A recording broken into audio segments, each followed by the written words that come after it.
just going to show you a little bit around what's going on in the greenhouse today. I haven't done any sowing. It's the weekend, it's the 10th of March, and it's been really cold in Sussex, so I'm giving it a rest for this weekend and not sowing anything. There's really no panic at this time of year because things will catch up when the weather's warmer, so you'll find that seedlings that you sow next week or the week after, for example, or even up to kind of beginning mid-April, they'll catch up with the ones that you've sown now. Sometimes they'll even be a bit healthier just because they're sown when it's that much warmer. But yeah, so there's no pressure to get going. So I'm giving it a rest for a week and resume hopefully next week when the weather's a bit warmer. I'm actually fed up with my hands being so cold and I'm sowing the seeds. Anyway, so what have I got? I sell a lot of seedlings out the front of my house as well. So I tend to not really throw very much away. These are little cos lettuces. These are going to go on the bench outside, so I always put 2 in for the sale bench. So they're growing nicely. Now, they're not on heat at all. They were germinated on heat. So everything in this greenhouse has had heat to germinate. And then, depending on what it is, it's come off. You might have seen from some of my earlier videos how I've built my hotbeds. There's one big hotbed at the back there with an electric cable from a company called Quick Crop. There's another cable in this bench here, and in this bench there's a very small one of those sort of cheap plasticky heat mats that you can buy off Amazon, and in fact there's another little one here. So most of my tender things, especially at this time of year, are on heat. Everything else, once germinated, is off the heat. So yeah, lettuce is there. This is coriander that I pricked out, was sown at the beginning of February. I'm not actually that great at growing coriander. It tends to just go to seed really quickly. So I'm trying to avoid sowing in the the summer months. So if you sow at the beginning of the year, that's better for coriander, and then latterly towards the later part of the year as well. I'm a great one for sowing flowers as well. So I like to mix, these are my beds outside. You can see that with the reflection. Yeah, right, so these are the beds. They're not really doing very much at the moment. There's some garlic there. But I fill these beds with veggies and flowers because the more flowers you have, the more pollinators you have, the more your plants will be pollinated, and then they'll then produce more fruit. So happy garden, lots and lots of flowers. This is Nicotania. This is Salvia. I've got some cornflowers here, and I've also got some really big cornflowers up the top there. Now these ones were sown, oh gosh, that's gone a bit. So these ones were sown at the other side of Christmas, so before Christmas, and they are in these size pots. I think that's like a 5 centimetre pot. Actually, it might be a 10 centimetre pot. You can see how big they are. Now, I don't know if I can, God, I'm one-handed here, so these are definitely pot bound, I'm sure, and need to be put out in the ground. They're quite hardy, so they will survive some cold temperatures, but it has been really cold here, so it feels a bit mean to do that now. So yeah, you can see, look at the massive amount of roots on that. That's desperately wanting to be potted on. But give it a week and I'll pop them outside in the ground. So that will be fine up there till next week. They need watering. Right, so that's cornflowers, and then I've got, these are brassicas. You've seen these before, I think, if you've watched my videos. You can see, if I hold it like that, how tall they're getting, and they're also growing some nice new leaves, so they're very happy.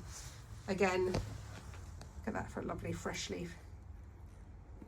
That's cauliflower. A little one called Snowball. So it's like yeah, the head is quite small, so it's quite nice to have if you've got like quite a compact garden. These again off heat, no heat on these. I've got some scabious, which I love. This is a black scabious called Black Ball, I think. And then over here are some things that do need pricking out. There's some more coriander, so that was the stuff that was pricked out over there. Rocket, salad rocket, and then some sweet peas that I keep pinching out. They're sort of getting quite bushy now. There's more lettuce. So this bench is heated. I've kind of done a bit of a bodge job really, but I didn't have any sand left, so these electric cables from Quick Crop, you put them in sand, keep the sand watered, and then it distributes the heat. So this is a sand and earth mix which I have just tried, and actually it's lovely and warm. I don't have a thermostat on it, but the cable's really hot, lovely and toasty. So under this little one I have got some turmeric and some ginger and some more tomatoes germinating. So I sell loads of tomatoes out the front of the house, so I just germinate tons of them. This is a set of chilli. Now this is called mocha, aji mocha. I haven't grown this one before, so I'm particularly interested in that. Now that was pricked out last week and looks very happy. You can see it's got, oh, can I focus on that? Yeah, it's got its, well, third and fourth leaves coming. You can see how bright they are. Some early sown tomatoes. These are looking a little bit haggard. You know, they're putting on amazing growth, but they've just had to sustain quite a cold spell. Same for these ones down here. These are looking good though. I'm not going to name them all because there's so many different types, but basically I've probably got about 30 types of tomatoes there. Little marigolds. This is a new one for me called Mr. Majestic, little stripy flower. So these are short ones and they'll grow underneath the tomatoes in the greenhouse when they're a bit bigger. So the beds, you can see they're all a bit of a mess at the minute, but underneath, if I step back, so my greenhouse is on soil. It's got a concrete base around the edge, and then you can see it's got bricks, and then the greenhouse sits on top of the bricks, bricks around. The greenhouse is by a company called Rhino, and honestly it's the best purchase I've ever made. I did have an old one in here, but this is a bigger one. The old one got knocked down in some enormous storm, and I bit the bullet and bought a new one. But the Rhino one is so sturdy, and it's brilliant because it's got things like these Louvre windows that open automatically. They've got storm locks on as well, so they don't smash in the wind. It's really strong and sturdy, and it's quite big. So this is a 16 by 10. You know, if you're buying a greenhouse, get the biggest you can, put in your plot, because you'll always fill it. This isn't even big enough for what I do. So anyway, I'm waffling. The beds I grow tomatoes in, chilies and peppers as well. But this year I think I'm going to dedicate the whole greenhouse to tomatoes and grow all my chilies and peppers in pots and aubergines in pots. They did really well last year, so I think I'm just going to just change it up a bit and just not have them in the ground. But essentially, as I was saying, those marigolds that I showed you over there, they will grow underneath the tomatoes. I try and grow a lot of flowers in here as well. There's some self-seeded, you can see here, some self-seeded cerinthe there, and at the back under that fleece. Rather than pull them up, I just leave them. You know, it doesn't matter whether you've got flowers in here. The more you've got in here, the more pollinators will come in, and then your tomatoes will be pollinated. So that's exactly what you want. So we've got some foxgloves. Now these do need pricking out, but you can see it's been so densely sown that that's going to be impossible to prick out in a minute. So I'm just going to wait till they're a bit bigger, and I can handle them, and then obviously I can just start to separate them out. These are, what is that? Oh, that's one of my favourite little flowers. It's called alyssum. Beautiful, cute little pot flowers, or suitable for a pot, that's what I mean. They're like really teeny purple, really cute and pretty. I'm going to grow those in here as well. I think they'll look quite nice sort of along the edge of the path. And then some thyme. I always seem to not have enough thyme, so I've grown a couple of batches there. There's some celery and some celeriac to germinate there. And then I have also sown some celery, which I pricked out. It was probably on a video, I think. I can't remember what video I put up, but that's looking very happy. Now celery likes to be warm, so this just protects it a little bit more, this nice little top. These were from Wilko's. Don't know if they still do them, but they're amazing. They've got like a little air vent at the top as well. So temperature 14 at the minute, which is lovely. The hottest it's been this year is 29, and that's the coolest, -1. I think I looked at the weather thing earlier, and actually I think it's starting to warm up now. This is the main hotbed. This one is set at 26. So this is a thermostat, which is invaluable really, because you can set it to whatever you want and then it sort of regulates the temperature. As I said, it's from a company called Quick Crop. And then up this end, I've got chilies and aubergines. So these are all pricked out the other day. Lots of different types of chilies there. And then I've got some sweet peppers in that tray there. Aubergines, I'm going to sow them again actually, because these ones are looking a bit weak and feeble. They're okay. I think, you know, they're growing, so they'll pick up, but they could do with being a bit more robust. I don't think they'd like that cold weather really. And then under there, more chilies. So the chilies have got hats on pretty much. With the hotbed, quite a lot of heat escapes. It's warm when you touch it. And this one is, I don't think, well, you can't see. This one is, so you've got the capillary matting here, and then it's sand underneath with a cable. And yeah, you can feel it's really warm, but to stop the heat escaping, especially for these really tender ones, and especially at night at the minute, I just put these hats on. Tomatoes don't need so much heat. I've left them on this hotbed because of the cold temperatures, but once it starts warming up, these will come off and they'll just stay in the greenhouse and just be happy with the fleece at night. These were all potted on last week, I think, yeah, last weekend. And they looked a little bit glum when I potted them on, but now look at them, they look amazing. So I'm really delighted with them. Lovely, happy, healthy, lovely flowers. The compost I use is an organic peat-free compost from a company called Class Dellerman. I team up with a biodynamic farm to order mine because I don't think you can buy it unless you buy a ridiculous amount of bags. But it's, oh God, amazing. I really love it. I have just been given some compost from a company called Carbon Gold to trial, so I'll be doing a little video about that soon, and that's lovely to feel. So it's a seed compost, and it yeah, feels lovely in your hands, so I'm looking forward to using that. More tomatoes.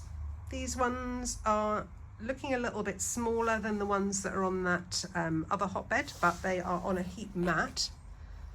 I don't know whether these ones got a bit cold overnight. They're just not quite as robust, but they are growing. You know, even the smallest ones, like this one, you can see the growth of the leaf there. It's really healthy. And again, lovely, bright, healthy leaves. So I'm not really worried about them. Just had a bit of a rough time. Actually, what you can see here is I have just put a reel on about sowing my peas. So my peas, I always sow in guttering. So there's a really long one here, and then there's one on the floor there. Peas don't particularly need to be on any heat, so they're just happy enough sitting, oh, there's one poking up there, happy enough sitting in the greenhouse, and once they've germinated they can go in the cold frame, but they, you know, they'll tolerate some frost, but just be cautious when planting them out. And so the idea with these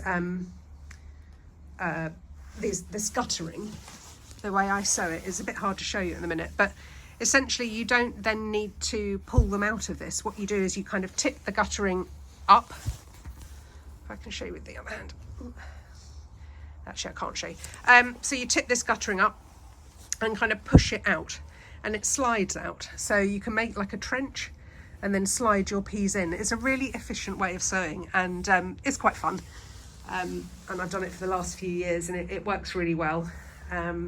So the top ones here are a petit pois called Waver X, and then the ones down here are a mange tout called Oregon Sugar Pod, and you can eat the whole thing. Obviously it's mange tout. Right, what have I got here? Some more Cerinthe, some Nicotania that actually does need pricking out, and then I've got some onions and some spring onions that have just been sat here for a while. These germinated ages ago. You probably have seen these on the previous videos, but they're looking so healthy. I love doing this. They feel great. Ordinarily, last year these were already out under fleece in the ground. Give it a week and I'll plant them up outside. Now they get planted out in a module, so let's see if I can show you with one hand. Don't know if I can do that. There you go. So you can see how easy it is to lift the compost out of the module, so it doesn't break up, which means that you've got enough root growth there and they're ready to either pot on or to plant out in the ground. With these modules, I try not to do too much potting on, because essentially they're big enough to hold most veggies until they're ready to go out. So yeah, that's how you kind of tell when something's ready to pot on. So lastly, spinach. Again, that's waiting to go outside.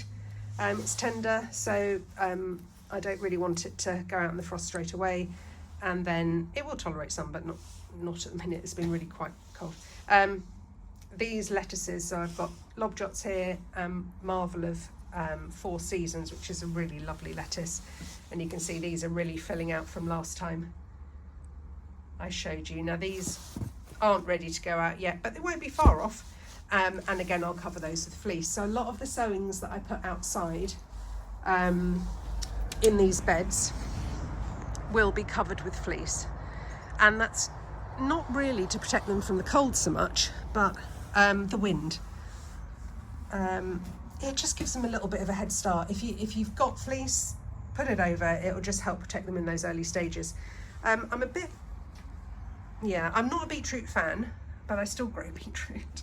I like some of it, but not too much. But this has gone pretty leggy. I'm not quite decided about whether I'll give it a go or not. I might just resow it. It's one called Golden Ball, I think. So we'll see. Yeah, it looks a bit leggy to me. Some borage, winner with the bees. Always one that I sow, self seeds, but I like to resow it every year anyway, and some more Cerinthe, which is another hit with the bees. So, thanks for listening. A little bit long-winded. Some herbs down there as well. So that's it. Outside, there's really not much going on. I've got some cold frames that you can see here at the back, which is outside, and in there I've got some poached eggplant, which is limnanthes, a couple of really little roses that I have propagated, and what else have I got? My broad beans that were in here, they're now out there hardening off, and then they'll be planted out. They're obviously spring sown broad beans. Oh, and lastly, just these little ones here are spring onions I just sowed last year before Christmas. Now actually, that's actually getting quite chunky, so you know, worth an early crop of spring onions. These ones are looking a bit feeble, but I think as the weather warms up, give them a good water and they'll be fine. I don't really water this greenhouse in the winter, so they're probably needing a bit. That's another self-seeded Cerinthe. Well, thanks for watching. That's what's happening at the moment. Sowing resuming next week, and see you all soon.